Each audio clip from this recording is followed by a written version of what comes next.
Welcome to GemAtlas, the first of its kind networking portal for gems and jewelry industry. The app provides you with global industry exposure by generating business leads for you, connecting you to your target audiences for selling your goods, helping you find service providers for your business needs, providing searchable database of manufacturers, suppliers and retailers, service agencies, consultants, bankers,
Hello, everyone, and welcome to the webinar with Justin Prim. Justin is an American lapidary and gemologist living and working in Bangkok. He has studied gem cutting traditions all over the world, as well as attending gemology programs at GIA and AIGS. He is currently working on a book about the worldwide history of gemstone fasting. As an author, teacher, and a gem cutter, Justin Prim presents an in-depth look at the art of gem cutting. He will begin with an overview of fasting and end with the art of recutting to add more value. GemAtlas is a global B2B networking platform for the gems and jewelry industry. We help you connect with businesses and professionals around the world. You can easily start generating new business leads through our platform. We are honored to have this discussion with Justin today. And the topic for discussion is the transformative power of gem cutting. There will also be a Q&A session at the end of Justin's presentation. So please feel free to enter your questions below and have them answered at the end of the session. Over to you, Justin. Hello, how's it going? Thanks everybody for being here. I'm excited. Usually when I'm giving webinars, it's really late for us here in Bangkok time. So for once, we get to do one in a sort of normal middle of the day time. So I'm very happy to be here. Thanks so much for GemAtlas for having me, for asking me. Yeah, I'm excited. This is a brand new presentation that I've just created for this moment in time. It's going to be called The Transformative Power of Gem Cutting.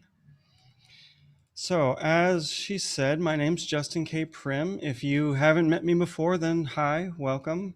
I'm an American gem cutter. I've been out in Bangkok for the last 4 years, working at a school called the Institute of Gem Trading. We're teaching gemstone cutting out here, among other things. And while I've been teaching and working with students and working with the gemstone cutters here in Thailand, I've also been working on a couple of books, and one of them is just coming out now.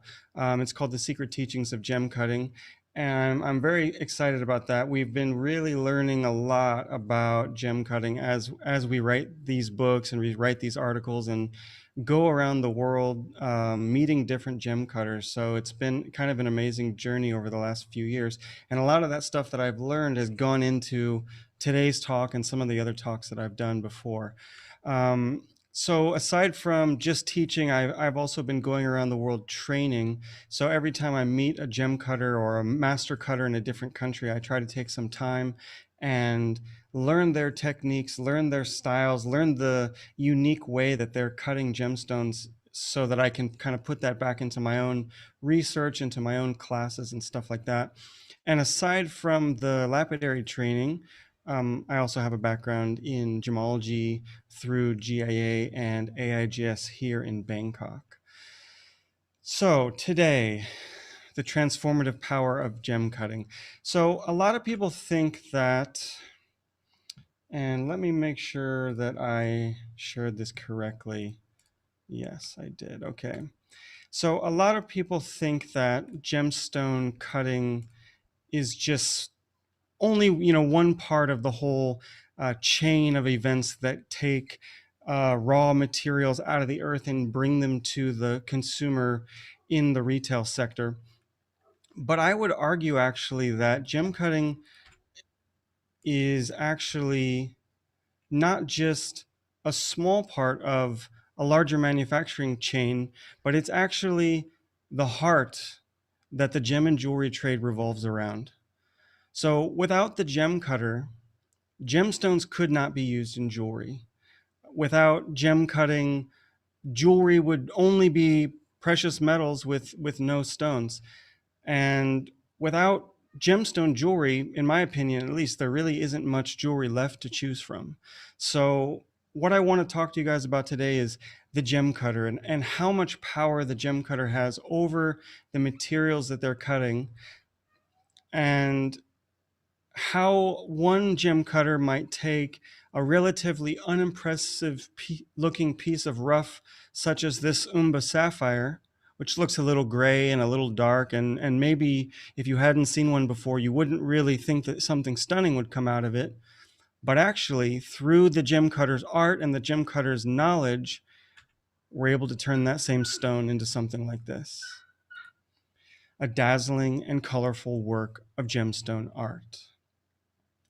So whether the gemstones that you're working with are tiny and they come together to create a mosaic-like impression of color and form, or maybe they're a larger, more vibrant centerpiece and focal point for the jewel, gemstones really are an essential part of modern jewelry, and I believe that the work of the gem cutter is absolutely necessary to today's jewelry industry.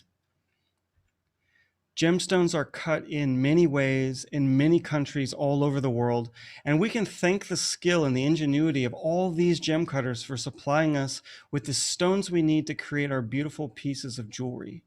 As I said, without them, we would only be able to work with precious metals. We wouldn't have the focal point of today's jewelry, which is really, the gemstone. So today I want to explore some of the ways that the gem cutter can influence the final appearance, the color, the shape, the style, and the look, the feeling, the mood of the gemstones that we use every day. And I also want to look at how those stones might even be able to be improved through the art of the gem cutter. So today I want to talk about power. I want to talk about beauty, and I want to talk about value, the transformative art of the gem cutter. So the gem cutter truly has all the power in their hands as they work to transform a rough rock into a lively gemstone. By understanding the needs of the gemstone, the gem cutter can create something truly eye-catching and symmetrical instead of something that looks like a colorful but lumpy potato. So here we can see two pink tourmalines. The one on the right obviously has a more vivid color, but the shape is unappealing. The faceting is bad, the polishing is bad. This would be a hard stone to sell, and even in jewelry, this would be a hard stone to love. When we look on the left, same material, different level of color saturation, but the cutting is superb. Here we can see a stone that presents the viewer with a balanced, symmetrical pattern and a captivating focal point, plus lots of sparkle. I think anyone that picked up this stone would instantly be attracted to its symmetry, its balance, its beauty, its color. It's a well-cut stone. And so one of the things that I want to look at today is well-cut stones versus what we see on the right. So by perfecting their craft, the gem cutter can create life in something that otherwise might look dull and unimpressive. So here we can see two orange garnets. The one on the left seems to glow with a fiery life. We can really see the pattern. Even though we're only looking at the photo, we can have a feeling that this stone has a lot of life, a lot of movement, a lot of sparkle. We can see it in the pattern, even in a still image. Whereas the one on the right, it seems to be asleep. Maybe it's dreaming of the day when it's going to be able to be recut into something a little bit more beautiful and animated and dazzling like the stone on the left. With the knowledge of gemology, the gem cutter can use their understanding of critical angles and physics and optics to make sure that the stone is fully reflective. So in this picture, we can see two identical sapphires side by side. Notice that on the left side, we have a stone that hasn't been cut with the correct angles. Even if you didn't know anything about gem cutting, I think anybody can look at these two stones and notice that there's something different between them. There's something different about the stone on the left. And notice how we can see right through the stone in the middle, and we can read the words that are behind the stone. So this is telling us there's something a little bit wrong with this stone. The angles are not correct. And because the angles are not correct, it has what we call a window. So the window just directly means we can see straight through the stone, just like looking out the window of your house and you can see what's outside. When we look into the gemstone, we don't want to look through a window. We don't want to look and see what's behind the gemstone. We want to see the gemstone itself. We want to create that mirroring effect that reflects light, reflects color, that sparkles and shines and dances with light and color. So we can see that in the stone on the right, which has been cut with the correct angles and cut with a respect to the material, we don't have that window. And so the entire stone is full of reflection. In the middle of the stone, the red color is deep and dark and saturated, whereas on the stone on the left, we don't have that reflection. So we're just looking at sort of a pale, transparent version of what the stone could be.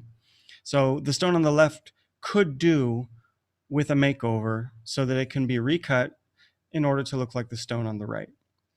Proper angles. So here we can see that the stone cutter has mastered their craft, and also by understanding the market, the gem cutter can perform the magic trick of losing weight while gaining value. So in this example, we can see on the left, well, these are the same stone, left and right, same stone. It starts out as a 2.89 carat Burmese spinel. The outline shape isn't very attractive. It's dark. it's a little bit funny looking, and because the angles that were used for the stone, it's not really showing us its hidden blue color. The cutter didn't use the right angles to cut the stone, and that makes the stone dark. When we recut the stone, we can see on the right side, the recut now has a more appealing shape, and by using the correct angles, the stone's still dark. It's a dark stone, it's a dark bluish gray spinel. So there's nothing that we're ever going to do to make it not be a dark stone. But despite the darkness of the stone, you can now really see the blue color that's inside. It's shining all the way around. It's not black anymore. It's more blue than anything else. And to me, when I look at these two stones, the color is night and day. The shape is night and day. But the amazing thing about this recut is look at the bottom. Look at the price. We bought this stone on the left for $150. We lost 40% of the stone's weight, but we managed to actually add value to the stone. We added $400 onto its value. For a stone that we bought for $150, we sold it for $550. So this is what I mean when I say this magic trick. We lose weight, but yet we can still gain value. So this is one of the, let's say, special powers of the gem cutter. So gem cutting should be the intersection of art and science. It's a creative art. The gem cutter needs to understand the gemological requirements of each material so that they can be cut with these proper angles, proper polishing techniques. But gem cutting is not just a mechanical action. It's not just a science. It's not just a trade. It's also an art form. So the gem cutter needs to have also the creative eye, be able to imagine the hidden beauty that's inside of each piece of rough that comes across their desk. So every time the gem cutter picks up that rough piece, they're able to visually understand what they're going to be able to do through their experience, through their training, through their knowledge, through their expertise, and create these kind of works of gemstone art that you can see in front of you right now. So let's look at a few examples, and I'm going to show you this way that the gem cutter can see and the way that the gem cutter can visualize what could be improved or what could be created from a gemstone as we see it. So going from the rough to the faceted stone, this is the ultimate journey for the gemstone, going from that state where it comes straight out of the earth and becomes transformed into something that's ready for jewelry, ready for the end market. So notice how the cutter with these four stones, these four tourmalines, has worked with the natural shape of the rough, but also used her creativity as well as her understanding of the optics of gemstones to create bright and balanced stones. So, taking the stones into our hands, and we understand, okay, these are tourmalines. Some of them are lighter, some of them are darker, so they all need something different. We know that the tourmaline has to be cut like a tourmaline.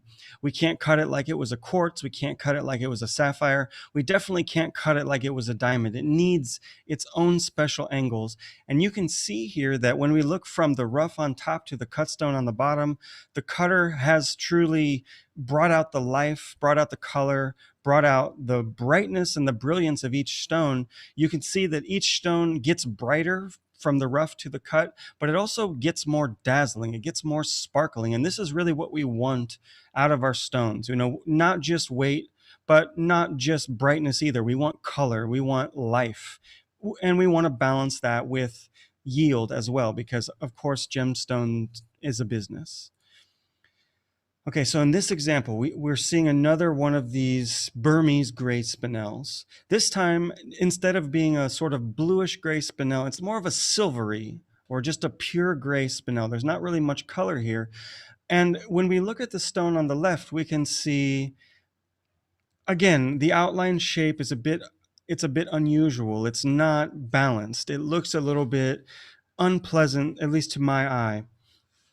after the recut, you can see that we've balanced the shape, we've made it perfectly symmetrical, and by enhancing the faceting pattern and using the correct angles, we've taken a lackluster stone and turned it into something that really shines back with light from all angles. I mean, I think anyone would agree that, you know, before the recut to after the recut, it's a huge difference of, you know, of presence, of life, of brilliance. And again, you know, we've done that magic trick of losing weight but increasing value. The stone on the left would be maybe something that sits around in the store or sits around in the jeweler's case, whereas the stone on the right, let's say within 1 day of posting it on the internet, it was already sold. And this is always what we see when we take these lackluster stones and we give them a new life. They move quickly and the value goes up. So here we're looking at an emerald. On the left, we can see the original emerald was okay. It's not a bad stone, but it isn't being cut with the full potential that could be with this stone. Now, of course, with emeralds, we always have to be very, very careful about the weight. We can't cut the stone as if it was a tourmaline or even as if it was a gray spinel. You know, the value in 1 carat of emerald is so high that we really have to respect the weight of the emerald. But here you can see with some very minor adjustments to the pavilion, the bottom of the stone, I was able to take a sort of darker emerald and make it into something a lot more vibrant, a lot more bright, that really allows you to see the color inside without being too distracted by the inclusions, you know, presenting that balanced face with something that really shines. The tone has been lightened, the color has been enhanced, and less, you know, just about 1 carat lost makes a very happy customer. So here we can see in orange garnet. So notice how much the color was improved after the recut. You know, on the left side, we can see a deep but very dark color with a big window in the middle. You can see as I turn the stone to look directly in, right around here, we're not getting much reflection. This is a window, so we're seeing straight through the stone, and we're not getting the full impact of what the stone could be, you know, what kind of life and color the stone could show us. So notice now after the recut, we've completely changed the pattern. We didn't need to change the shape on this one, but we went from a Portuguese cut into a mixed cut. And notice how much more of the orange color comes through and how much less of a dark black undertone is inside of the stone. Now, of course, we had to lose some weight to do it. In this case, we lost quite a bit, but given the nature and the price point for orange garnet, it was entirely acceptable to lose this much weight, because actually the color is what's giving this stone its value, not the size. You know, an 8.6 carat dark garnet is a lot less desirable than a 4.2 carat bright orange garnet, and the customer again was extremely happy to lose the weight because the value of the stone goes up exponentially. And again, this is all done through an understanding of the proper angles, proper symmetry, and, you know, an artistic balance of the faceting pattern. Now, in this example, this one is maybe one of my favorite ones that we've done. Very, very, very small change. You can see in the weight, 1/2 carat, less, or just about 1/2 carat lost. The outline shape is exactly the same. The crown is exactly the same. I made a very small adjustment to the angles that were used on the bottom of the stone. I didn't even change the pattern. It's the same exact pattern with just slightly different angles. And notice how much different the color is here. We go from a stone that almost looks black with a hint of red at certain points to a stone that is completely red, full of reflection, full of light, full of color, and 1/2 carat lost for this much color and brightness gained. I think anybody would agree, well worth the weight loss, because the transformation is very impressive. It's substantial how much more color we have with such a small adjustment. Okay, here, this is a big one. This is the biggest one that we're going to see in this presentation. 95 karat tourmaline. This was a humongous stone. Now, the problem with this humongous stone, the customer had the stone for years. Maybe you might have a stone like this in your gemstone safe as well. You've been sitting on it. It's not moving. It's a giant stone, very, very impressive at 100 carats, almost 100 carats, but nobody wants to buy the stone. You know, it's very, very dark. It's huge. You can see the bottom of the stone almost looks like a disco ball. There's so many facets around this bulbous stone. This was cut for weight. You know, I'm calling this one the tourmaline weight loss program, because you can see we go from a 95 carat to a 68 carat stone. Now, this sounds like a huge loss, and of course it is. You know, 40 carats. This is we lost a whole entire other stone. But look what happens from the before to the after. In the original stone, we basically have a black stone with a window in the middle. You know, if I just pause this for a second, all of this area around here is what we're seeing as color. Now, this is a orangey pink stone. We're not really getting a sense of orange or pink here. It's just purely black. And this whole area in the middle is just window. It's not reflection. It's not sparkle. It's not a color that's coming back to you. It's literally just seeing through the stone. So I would say literally every aspect of this stone is improperly cut. You know, from the too deep, too many facet angles around here, which is not giving us back any of the stone's color, to the too flat, too rounded angles out here, which is also not giving us back any brightness, any sparkle. It's just dull. We're just looking through the stone. We might as well have just cut the stone flat like a window, like a piece of glass, and just appreciate looking through the stone. But of course, this isn't what we want to get out of a gemstone. We want something that's full of life, full of sparkle, and definitely full of color. And you can see from the before to after, now in the after this weight loss program, this gemstone cutting trick, we're able to see, okay, we have orange color, we have pink colors, we have peach colors, and as it moves, we can see that different parts of it are sparkling, and right there we get the true color of this stone. When you really get the light reflection, look how much peach and pink comes back, and orange, whereas before all we're seeing is a really dark black color. So big loss of weight, but once that extra bulk is removed, we're able to really appreciate more reflection, the real color of the stone, and no more black in the body.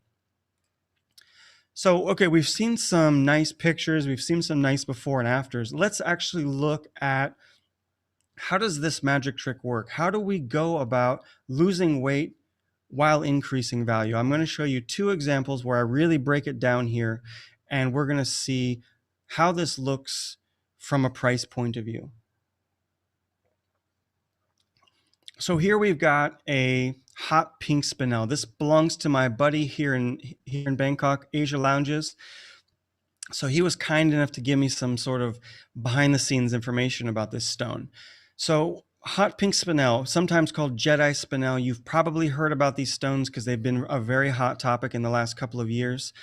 So he bought this stone. This is a 4.3 carat stone. We're looking at it after the recut. I didn't have a before picture, so we're just looking at the stone after it's been recut. So the original stone he bought for 4.3, it's a 4.3 carat stone. He bought it for about $15,000. So this is $3,500 per carat. He bought the stone, but he wanted to do a recut. He wanted to maximize the beauty, maximize the color, everything. He wanted to make it perfect.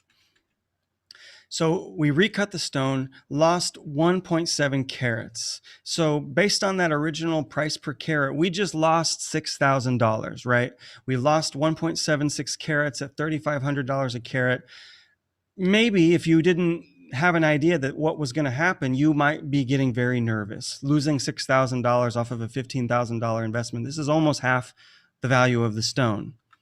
But, so after the recut, the stone weighs 2.5 carats. So we've lost quite a bit of the stone. But instead of the stone being worth $3,500 a carat, it's now worth $8,000 a carat. And he sold the stone.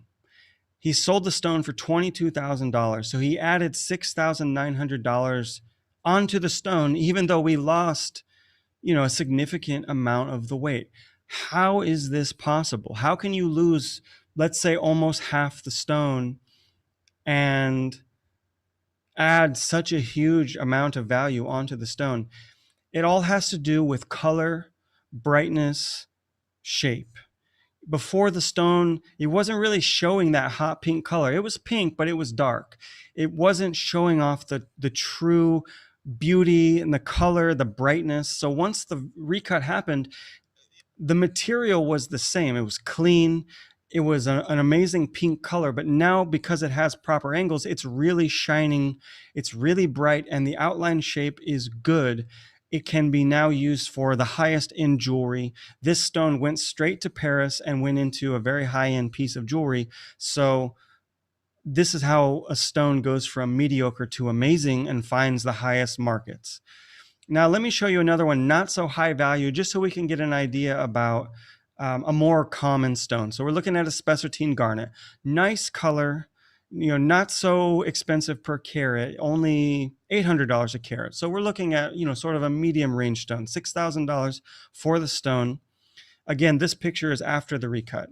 So we started with 7.5 carats.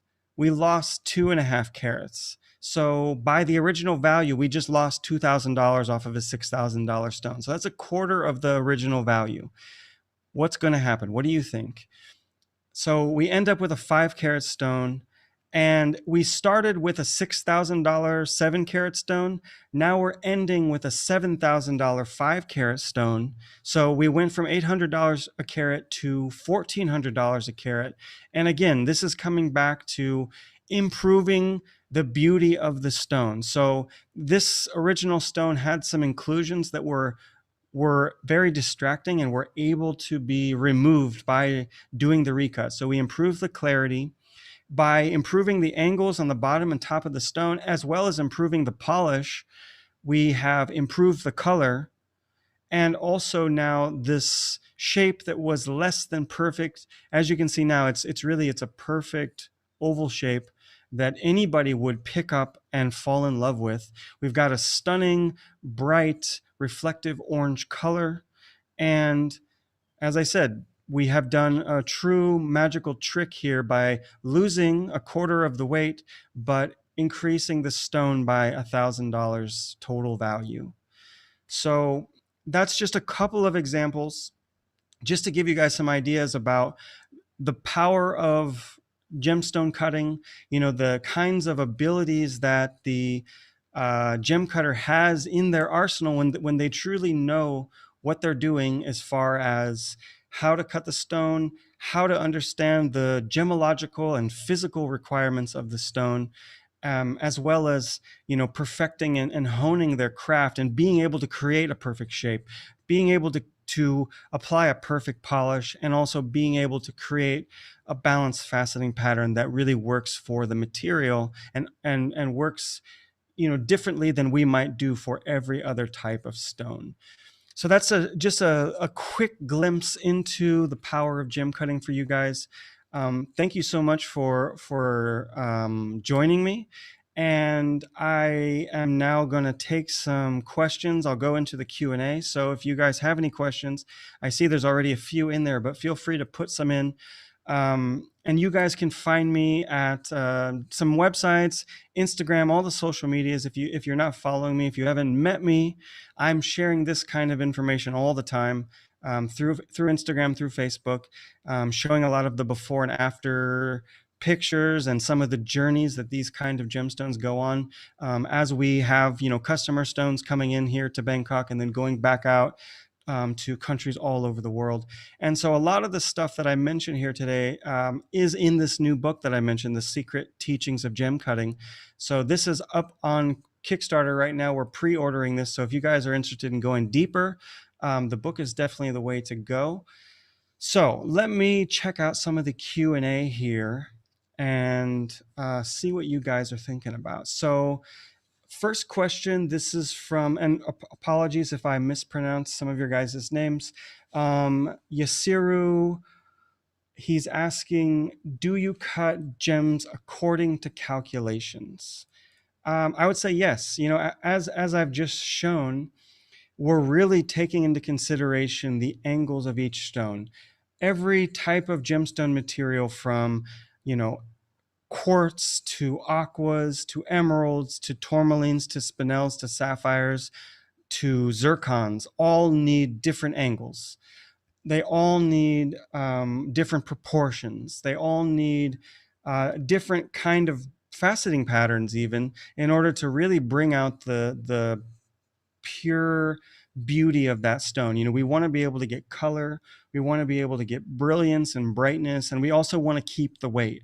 You know, we have to be able to do all of those things, and the good gem cutter will know how to balance those things. You know, as I said before, the art and the science, we need to be able to have mastered both of those things. So we're definitely taking into consideration the angles and you know, calculating what kind of angles are going to work best for different types of stones.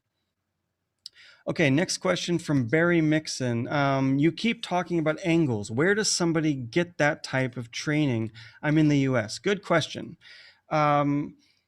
So anybody could go through a gemology program, and you're going to get some sense about the fact that there are, you know, kind of what I just presented. There are different requirements for different stones. Some stones need to be deeper, meaning steeper angles, and some need to be more shallow.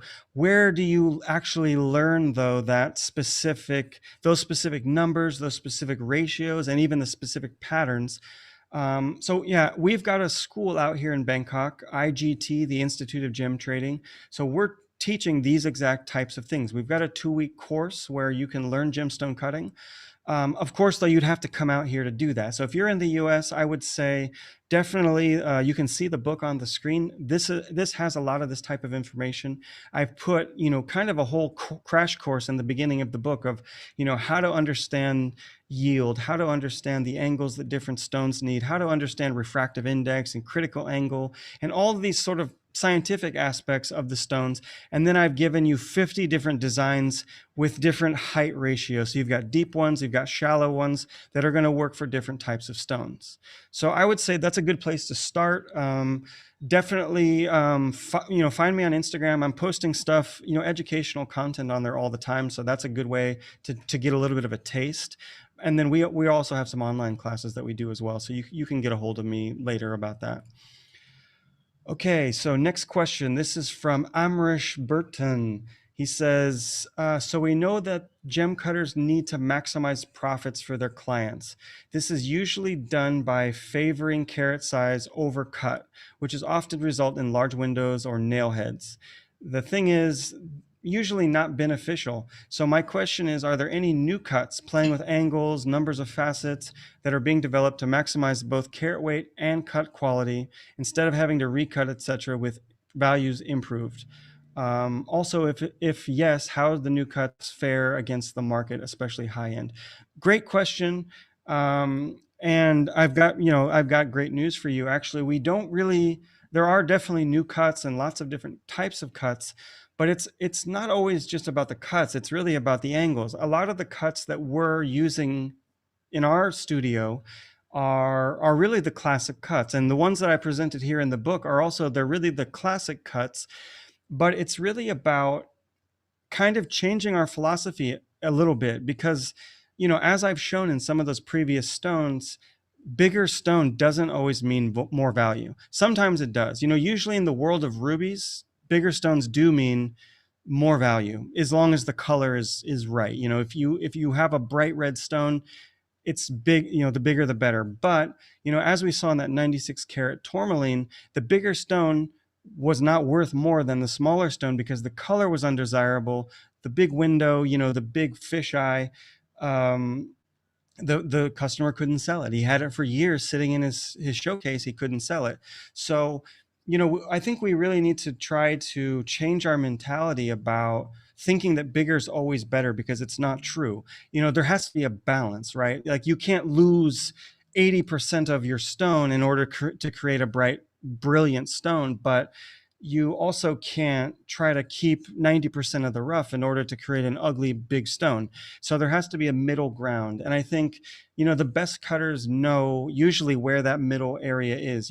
I know I can lose a little bit more weight. Maybe I can lose 10% of the weight, but the beauty, the color, the brightness goes up 50%. So in that case, as I've shown in some of those previous slides, sometimes we've lost, in certain cases, we can lose 50% of the weight and increase the value by 200 or 300%. So, there's not going to be one rule, though. There's not one rule that applies to every stone, because every stone is different.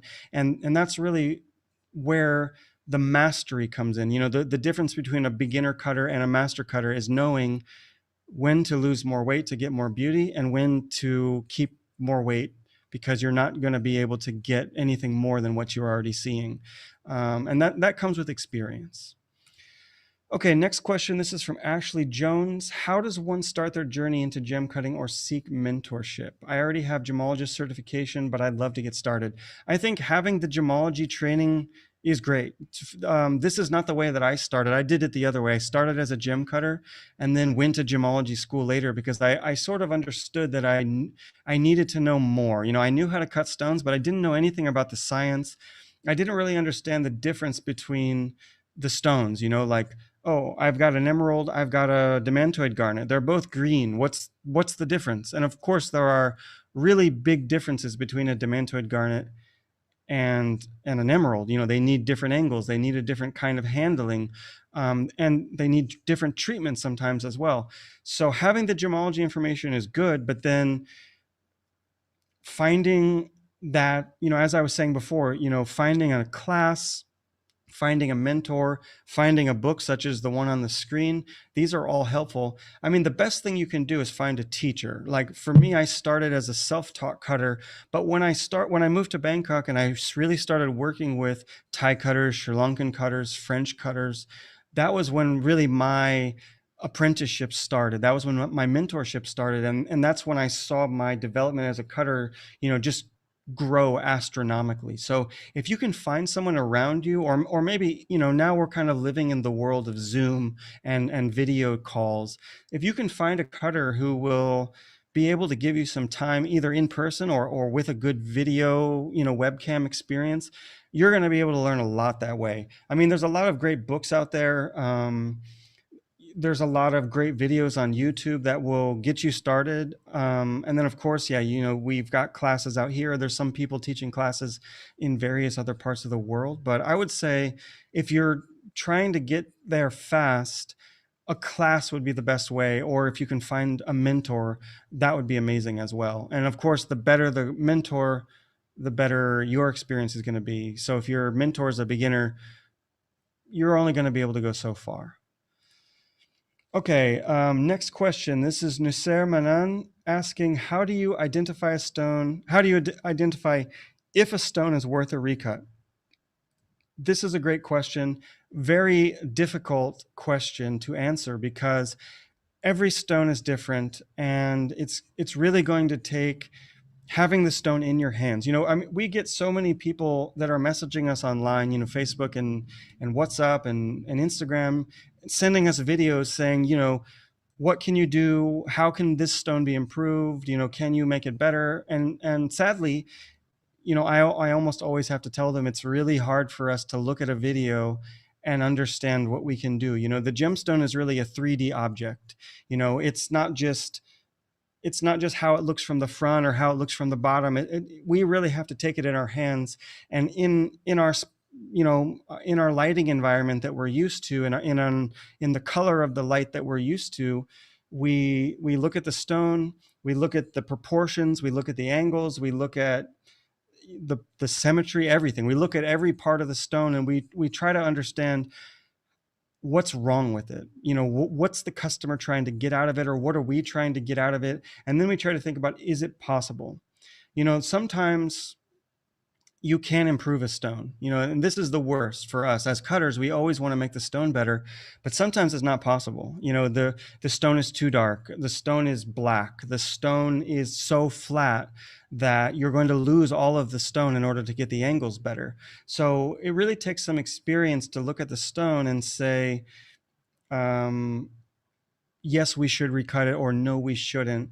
And sometimes we really have to convince our customers that the answer is no. They always want to give it to us and have us recut it. But sometimes, if I know that the color or the brilliance or the beauty is not going to be increased, and we're just going to lose weight, then we can't do our magic trick, right? We can't make the stone more valuable. And if the customer doesn't understand that, they're having an expectation that's unrealistic. We really have to try to convince them, you should leave the stone as it is. Like, the stone can only go down in value, unfortunately. And then, sometimes we can, and we have to be able to look at the stone, usually in person, and make that decision. So sometimes people mail us stones, and we tell them, we're going to mail this back to you because we don't feel like we can improve anything, and we're just going to waste your money. We don't want to do that. We want to make you money, so you're going to be happy. So that's how we usually proceed. Okay, Sawar Khalil asks, in your institute, are you teaching precision cutting? Yes, definitely. One of the things that I really focus on in my classes is, perfect symmetry, perfect meet points, perfect polish, proper proportions. As I said, everything's about balance and compromise. So sometimes, making the stone brighter means losing more weight, and we have to really think about the angles and the type of pattern that we're going to use. But there's no reason why we shouldn't always, use the best possible polish that we can use, make the stone as shiny and bright as we can. And there's not usually a good reason why we can't get perfect meet points and perfect balance. I mean, sometimes if the stone has a bad outline and it's going to lose too much weight to make the perfect cushion or the perfect oval, then, we talk to the customer and say, how much weight do you want to lose? If you only want to lose 1 carat, we can do this. But if you want to lose 3 carats, well, we can do this. And so, yeah, every stone will be different. But when we teach the cutting, we're definitely teaching people how to see perfect cutting and how to do perfect cutting so that they can have the experience and have the choice of what could this stone receive in order to make it better. Okay, Paula Stewart asking, can recutting a stone such as Alexandrite improve the color change? Good question. I don't have a ton of experience with color change stones. We've never done an Alexandrite. We've done color change garnets, color change sapphires, and zoltanite. I would say, yeah, it can improve it doesn't improve the color change necessarily, but it improves your perception of the color. So, if the stone's not cut well and it's dark, the color looks dark. If you can improve the angles and improve the brightness of the stone, then the color is going to get brighter. So therefore, if your color's going from red to green or whatever change you might see, seeing the color better, having a more vibrant color should improve the color. That being said, if your stone's really, really dark, you might not want to increase the saturation of the stone, because a dark color with an increased saturation will get maybe too dark. Sometimes it can be black. So we really have to look at the tone and say, okay, this stone is light, or this stone's medium, or this stone's dark. And then we make a plan for how to improve for that specific needs. Okay, next question. These are all great questions. I want to thank you guys for giving me such interesting thoughts. So this is Subhash Parikh. He's asking, is it decided critical angle for each and every gemstone? Yes. Every gemstone has a refractive index.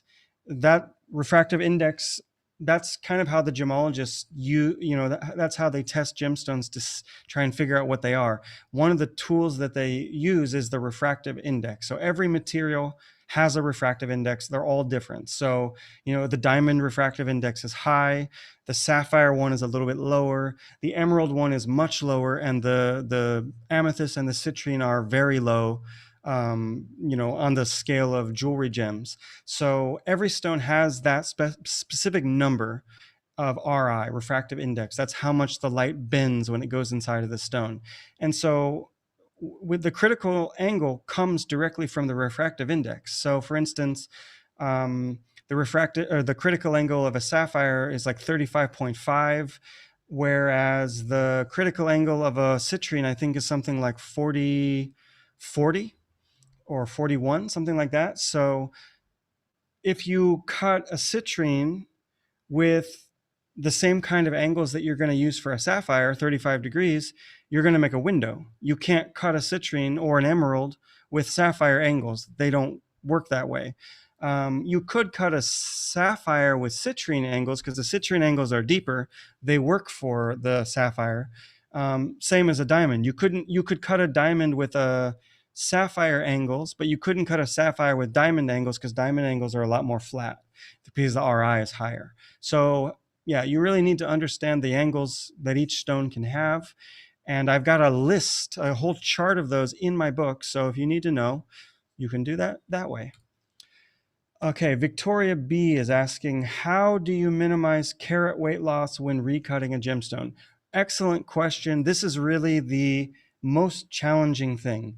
A lot of times when people send us stones for recutting, especially expensive stones like emeralds, we really sit with them for a long time and we really do a lot of math to figure this out. If I'm working on a 20 karat emerald and the customer says I can lose 4 carats because they want to close the window, I've got to figure out, can I actually change my angles? If the angles are flat, I need to make them a little bit steeper to close the window. But of course, making them steeper means I'm losing some material from down here. So I need to make sure, can I actually do that and only lose 4 carats or only lose 1 carat or whatever? So I need to figure that out. And then, yeah, I need to make sure, is it really going to do the thing that I do? Because if I just recut the stone and close the window, I might lose too much weight. And if I just cut off 4 carats without thinking about how I do it, I might not close the window. I might just make it smaller, but not close all the way, which would maybe upset the customer. So it's hard to give a simple answer, but just to say, we really have to look at the stone. We really have to measure it and think about it, and also use our experience of, what we've done before. And then there's also a little bit of improvisation as well. Sometimes we don't totally know until we start recutting. We try to make the best guess and try to tell the customer our best estimation. But honestly, we really don't know until we actually start grinding away some material and we really see, how did the new angles come in? What are they doing? And sometimes for the very valuable stones, we really have to cut a little bit, take the stone out of the machine and weigh it, and then put it back and cut a little bit more and weigh it. If it's a really, really tight weight loss allowance, we have to be super, super careful. And then it takes a lot longer. We have to take a lot more care and time in order to make that work. So it's pretty challenging.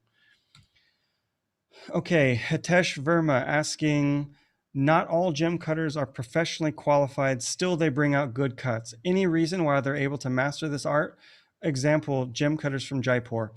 Definitely, I would completely agree with you. Part of my journey as a gem cutting historian has been to travel around the world and meet gem cutters from all over the place. Jaipur is definitely one of the places I really, really want to go.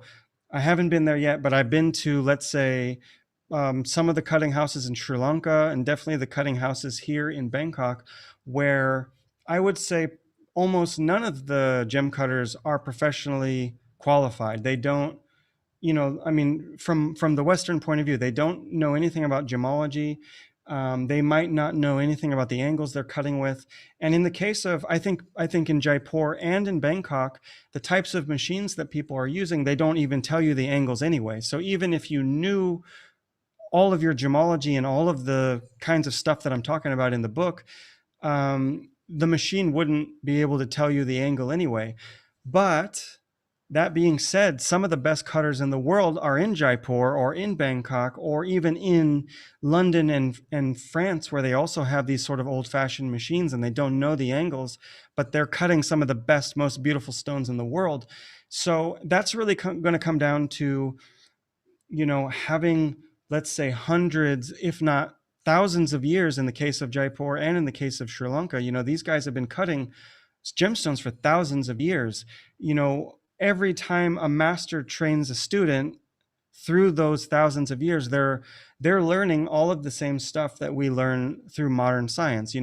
When we test a stone and figure out that, okay, the sapphire needs 35 degrees, when I go to the Thai cutter, they don't know anything about 35 degrees, but they do know that, the sapphire needs like let's say a 36% height to width ratio, because that's going to make a stone that doesn't window. So what I found is all of the traditional cutters, they pretty much know all the same stuff, but they know it in a different way. They know it through proportion, or they know it just through experience, or they know it through having done it 1,000 times before and seeing what happens, trial and error. So, for me personally, I've really felt, as an American living in Asia, I've really felt like I have to be on the fence. I'm in the middle between the Western scientific world and the world of being professionally qualified, and the traditional world of Asia and Europe, where cutters maybe don't know the exact science and the numbers that gemology will tell us, but they have all this personal and professional experience through master cutters teaching new master cutters. And so I love to see, the balance between both of these worlds. And I really try to be the bridge to connect them together. That's what I've made my personal mission in my gem cutting life. Okay, Rod Knowles asking, how often do you find recuts to turn out to be an almost break-even result? And do you have to have an approximate formula for deciding whether a stone is worth the cost of recutting to increase the value? Hard to say. A lot of the stones that we do recut are for customers, so I don't always know the value of the stone, and I don't always know the value that they're selling them for. But I would say it's rare that we just break even. Almost always we increase value because we're increasing the color saturation or the brightness of color.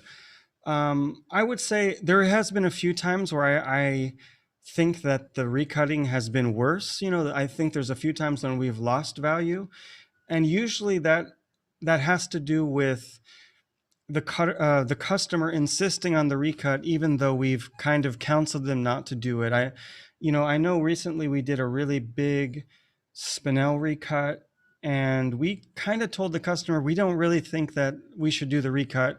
We don't think we can really improve the appearance of the stone. But the customer had this stone for so long and hadn't been able to sell it. He was sort of desperate, and he was really willing to try anything. And sometimes when the customer is in that attitude, and we warn them, well, this is what we think is going to happen. Do you agree? And if they say yes, then okay, it's their stone. We'll do whatever people want us to do. But I'm not, sometimes, we try to encourage people, just leave it as it is. Sometimes you can't increase the stone. If the stone is almost black, I've done some really, really dark color change tourmalines. And I told the guy, I really don't think the material can get better, but if you really want me to, I'm willing to try, but I can't guarantee that, the value will go up. And so in those cases, I look at it as an experiment. As long as the customer has a realistic expectation of what could happen, it's okay. If they think you're going to do a miracle and you do a disaster, that's bad. And we try to never do that. We always try to talk to the customer first and say, this is what we think is going to happen. So, okay, this is from Keith Clare asking, I assume much of this is learned from experience in cutting hundreds of stones. Do you tend to specialize in one material? Not really. I mean, we can definitely cut anything. We definitely have stones that we like to cut better. And for me personally, since COVID started, I've made it a decision that I'm going to start specializing in emeralds, partially because I like emeralds and I've kind of fallen in love with emeralds since I've started cutting them. I didn't really used to like them before I ever cut them. I just thought, okay, they're green, that's it. But once I started to cut them, I really fell in love with the color. There's two colors inside of an emerald, and the way that you cut them balances those two colors. So I started to fall in love with the color, but then also from a business point of view, I also noticed that nobody really here is specialized very much in emeralds. And when I look over Instagram at some of the other American cutters and the other professional cutters I know, I don't see that many people cutting emeralds. And obviously there are a lot of emerald cutters, but people that I know and people that are kind of in my world, they're doing sapphires and they're doing tourmalines and spinels, but I don't see too many emerald cutters. So I thought this could be fun. Maybe I could be the guy.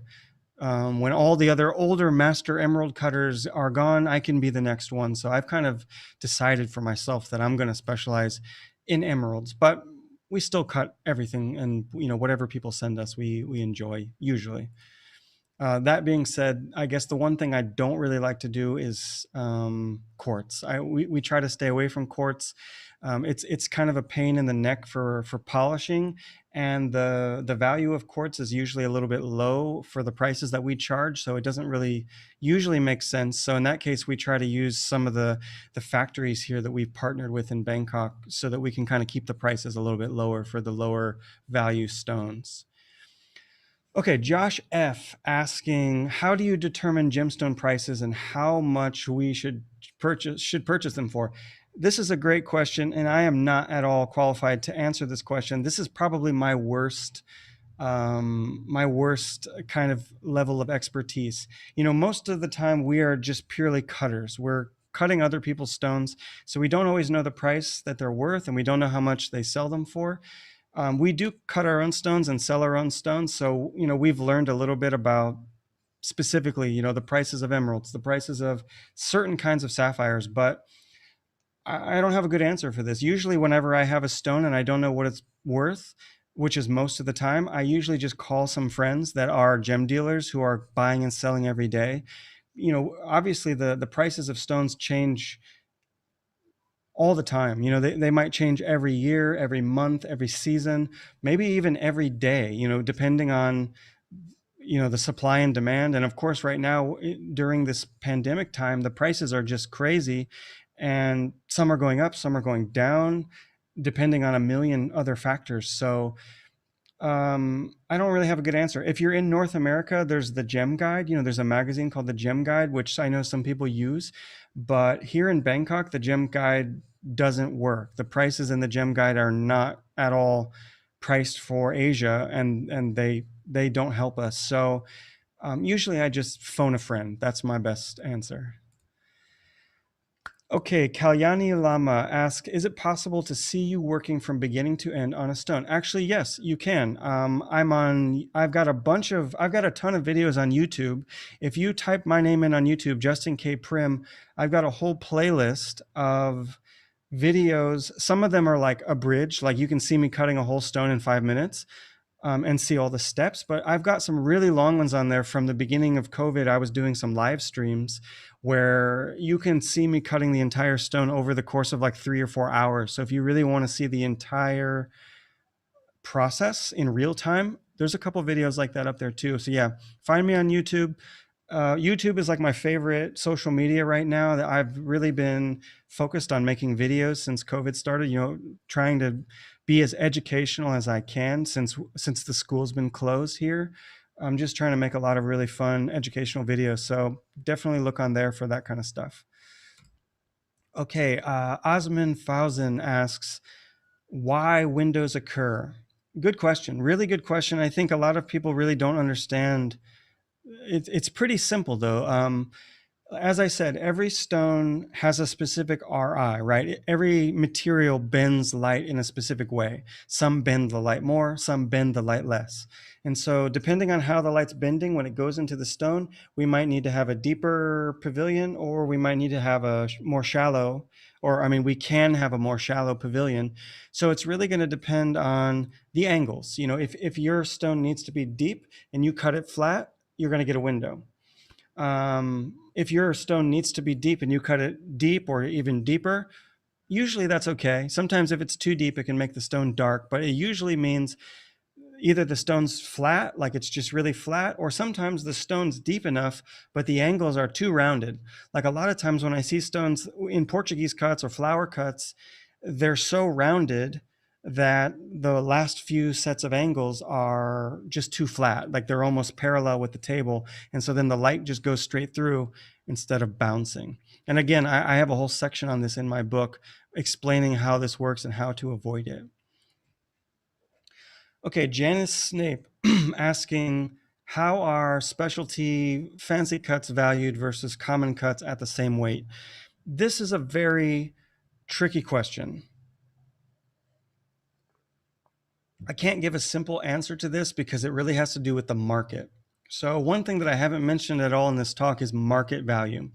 So if you have a stone, whatever stone it is, let's say it's one of those spinels that I recut earlier in the talk. You have that spinel in Bangkok, it has a certain price. You take that stone to Hong Kong, it has a different price. You take it to London, it has a different price. Paris has a different price. New York has a different price. Tucson has a different price. Now, the price between New York and Tucson probably isn't that different. It might be really different though than the price between London and New York, or London and Hong Kong, and definitely the price in Bangkok is going to be lower. So where you're selling the stone is going to change the value. Besides that, what market are you selling to? Are you selling on Instagram to the final customer? Because then, of course, the price is higher. Are you selling to a jeweler who also has to add some value, add some value on top? So they have to kind of get the wholesale price. Are you selling at the gem market in Bangkok where there's a million stones to choose from and your stone is only one in a million? All of these things change the price. So there's not going to be one formula. So that being said, fancy cuts then have their own special relationship. If you are a super famous cutter who has a million followers on Instagram that buy stones from you and they want stones because you're a famous cutter. And I mean, I think a great example of this would be Viktor Tuzlakov.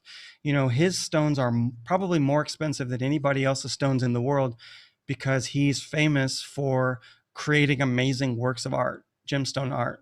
So if he cuts a gemstone amethyst and I cut a gemstone amethyst, the price is going to be way different. And then if I take my gemstone amethyst and compare it to another fancy cut amethyst that I can find here in Bangkok, which I can find fancy cut, concave cut, frosted cut amethyst here in Bangkok, those prices are a lot lower because they're targeted towards the wholesale market. So that's a really complicated question. I mean, you can already imagine how many variables are in that between, are you wholesale, are you retail, are you directly to the end customer, and are you in America, are you in Europe, are you in India, are you in China, are you in Bangkok? All those things change the price. So I can't really give a great answer on that. It's really going to be about the market and how you sell the stone. A good comparison would be, is a blue sapphire that's in a Van Cleef and Arpels or in a Tiffany's ring more expensive, or is it more valuable than if I had it? And the answer is yes, of course. Like a Tiffany can sell a blue sapphire way more expensive than I can because they're Tiffany. Van Cleef and Arpels can sell the same sapphire that I can sell for a way higher price because it's Van Cleef and Arpels. And the same being said, I can probably sell a stone more than, a random guy in a random country who nobody knows, because more people know me and more people know that I cut nice stones. So I have kind of created that kind of brand name on a small scale for myself. So complicated answer, but that's the best I can say.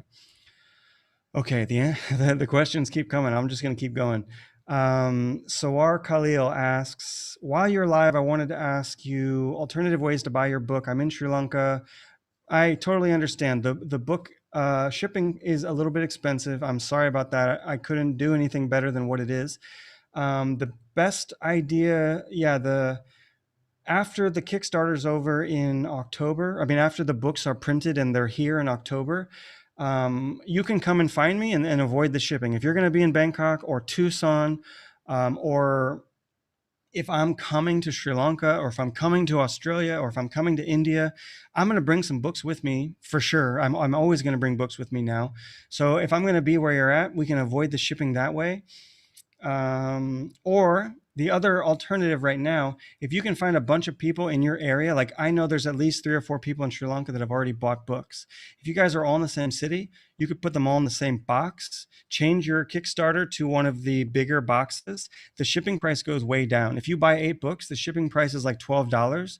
If you buy 1 book to Australia or Sri Lanka or something, it's like $40.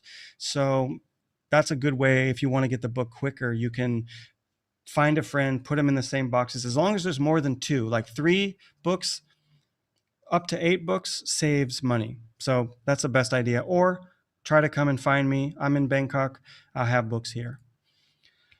Barry Mixon, what happens if you miscalculate the angles? How much do you play? How much play do you have before you get fired? Good question. Kind of a funny question. So I'm guessing you mean if I mess up one of the customer's stones. It doesn't really happen that much, really. I mean, we know the angles. You know, the Spinel all has the same angles. Tourmaline all has the same angles. We pretty much know how to do all the angles correctly. Usually it has to do with how dark the stone is, or how included the stone is, or how much weight we lost. That's usually where the stress comes from. You know, if we lose too much weight, or if the stone didn't really get as bright as what we hoped because it was dark, that's usually where it comes from. I mean, usually we can put the perfect angles on a dark stone. It's still a dark stone. So there's just not much you can do. We love to cut, of course, the medium tone stones, you know, not too light, not too dark. Because, of course, if the stone's too light, like, you know, really light aqua, if you make the stone cut really bright, you can lose all the color, right? Like I've turned, you know, in my apprenticeship time, I have turned some light color topaz or light color aqua totally white with brilliant cuts that are too bright. So, you know, usually if we have a customer that's unhappy, we try to figure out how we can make the situation right. But usually we're already unhappy before the customer already knows. So if we know that we still have some room to fix it, or if there is a way to fix it, we'll do that before showing the customer. But usually there's not a way. Usually we guessed correctly the first time, and it's it's the stone's fault. It's not our fault. Kidding, but sometimes it really is the stone's fault. Okay, Janice Snape, what are some differences between cutters in different countries you've mentioned? This is really my favorite question because this is my passion. You know, I love going around the world and seeing how cutters are cutting. But I would say the quickest answer I can give is going to have to do with technology. You know, when we look in America, people are using super sophisticated, well-manufactured mast machines. You know, when we look in the traditional cutting of Europe, they're using jam peg machines, and a lot of times they're hand cranked jam peg machines. And then when we look into let's say like Sri Lanka or Japan, they're using hand piece machines. A lot of Africa is using hand piece machines coming from Sri Lanka. So we've got these kind of 3 different types of technology, and depending on the technology they're using, their approach is different. So of course, if they're using a jam peg machine, they're not really thinking about angles, they're thinking about proportions. If you're using a mast machine, or maybe even a handpiece machine, which has angles, we don't really need to think about the proportion as much as the actual angles that are used. The angles that we cut at make the proportion, because flatter angles make a shallower proportion, deeper angles make a deeper proportion. So that's one thing. And then, you know, some people depending on where they live, have more access to education. So if you have been trained with the gemology side of things as well, you're going to bring in the gemology into your gem cutting. Whereas if you don't know anything about gemology, you're only going to know as much as the other cutters around you know. Like, for instance, if you're in Sri Lanka, you're probably going to know a lot about sapphire. You're going to know a lot about garnets and tourmalines because you have those stones. I find most of the Sri Lankan cutters that I work with, they don't really know much about emeralds because they don't have emeralds in Sri Lanka. Whereas if you go to Colombia, where they have lots of emeralds and lots of quartz, they know a lot about those stones. But I would guess that the cutters in Colombia probably don't know very much about sapphire because they don't really cut a lot of sapphire. So that's the brief answer to that question. But I've got a lot of videos kind of talking about that kind of stuff on YouTube. So if you can go onto YouTube, check some of those out where I'm talking about different stuff like that.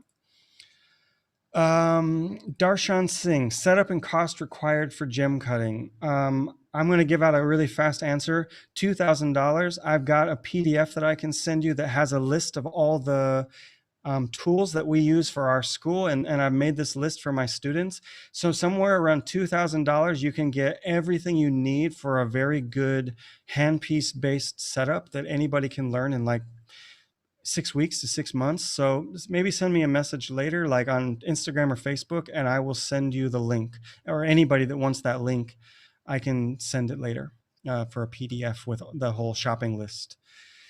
Okay, Mubarak Musin asks, in your experience, what is your take on gem cutters of Sri Lanka? We have some amazing cutters in Sri Lanka. However, the majority of cutters here go for weight over beauty. Do you mostly recut stones that come from Sri Lanka?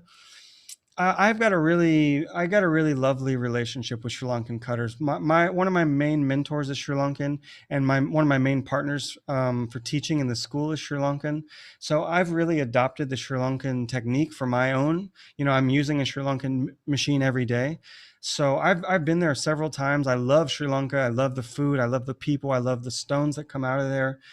That being said, just like any country, you have good cutters and bad cutters. I mean, the same can be said about London and America and France. You've got good cutters and bad cutters, and I wouldn't classify them by country. I wouldn't say, I personally think that Sri Lanka has some of the best cutters in the world because they have that experience and they also have good machines. Whereas, Thailand, they have great cutters as well, but they don't have 1,000 years of mining experience. The people have only been cutting in Thailand for less than 100 years, and the machines of Thailand can only take you so far because they don't know the angles and they don't have some of the more modern technology that Sri Lanka has adopted in the last 30 years or maybe 50 years. So yeah, I think the best cutters in Sri Lanka are the best cutters in the world. The worst cutters in Sri Lanka are the same as everybody else, just they're learning. So but yeah, we recut a lot, not necessarily from Sri Lanka. I would say we recut more Burmese stones than Sri Lankan stones because I think the Burmese stones, their technology is probably the most crude of anybody else. Some of them can do amazing stones, but I would say the general level of Burmese cutters is probably lower than Sri Lanka, lower than Thailand, maybe lower than India. I'm not sure. Just depending on the cutter, though, really. Can you recommend any good books for someone who's a beginner gem cutter? And also, do I need to be a gemologist to become a gem cutter? This is Maymun Adin. Yes, the book on the screen. It's really a great book for someone who wants to learn cutting and also to learn a little bit of the gemology side. You don't need to be a gemologist to be a gem cutter, but it definitely helps. I'll recommend one other book that I think is really great. I think besides my book, and I'm not just saying my book because it's my book, I really try to make my book something super useful for gem cutters, something that doesn't exist already.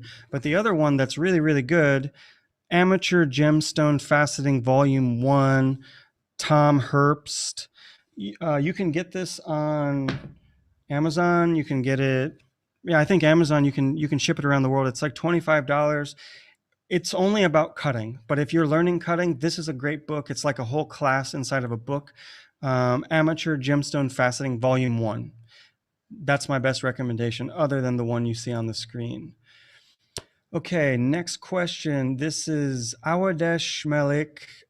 I was wondering by the fact, how do you assign price to recut stones depending on color, shape, clarity? Good question. I mean, I kind of already answered this one already. It's really going to depend on the stone. You know, I'm obviously like, if we recut a ruby, it's going to be worth more than a sapphire. And if we recut a blue sapphire, it's going to be worth more than a gray spinel. And a gray spinel is going to be worth more than an amethyst. So, you know, of course, there's only every stone has their own range of how expensive can they be, you know, and that's going to be based on the market demand. But, you know, usually, again, if I don't know the price for something, I just ask some of the gem dealer friends that I have here in Bangkok, say, what should this price be? And then if it's something that we've done before, like we've done a lot of Burmese spinels, we've done a lot of Umba sapphires, we kind of know the prices for those now because we sold a lot of them. And, you know, I've seen what people will pay. And we've also seen sometimes we price them too high and a year goes by and we don't sell the stone and we think, oh, yeah, the price is too high. We're going to take it down a little bit. You know, as long as we're making some profit and we're paying for the cutting, it's okay, right? If you can make more money, that's good. But if you can just make some money, that's good too, you know. And I think the longer you hold the stone, the less, the more you're willing to lose in order to just flip the stone. You know, sometimes even you've had the stone for 10 years, you don't really care if you make the profit anymore. Just move it out of the safe so you can have some more room for new stuff. So that's my answer.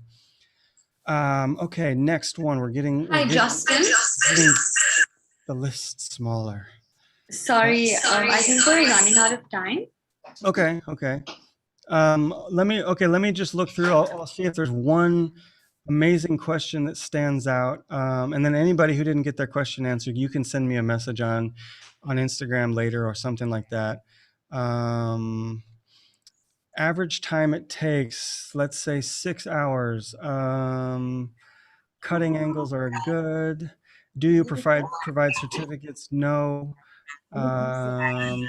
Is there any software? Yes. I have a class about that. So send me a message about that. How do you deal with inclusions? We sweat a lot. Okay. Thank you. Okay. I think those are the good questions. Anybody else that has any more questions, they can just send me a message. I'm always answering questions all day long with people on social media. So feel free. And, Nicole, thank you so much. GemAtlas, thank you guys so much for inviting me. And yeah, thanks for all the great questions. That's like the most questions I've answered in a row in a long time. Thank you so much. And I'm so sorry to cut you off. I think there was a little bit of a time constraint and with the technology back end as well. But we'd really like to thank you for your time and your expertise to make it such an informative session with an amazing audience that was so engaging. We had a lot of questions rolling in still. Yeah, and we definitely like to thank the audience as well for their participation. And we hope that you can all use this information. We hope you can all use this information to your advantage. If you have any further questions, you can email it at info@gematlas.com and we will also help you forward the same to Justin. So thank you so much and have a good day. Okay. Thank you. Thanks for the great questions and thanks for the time. Catch you guys on the next webinar. Thank you.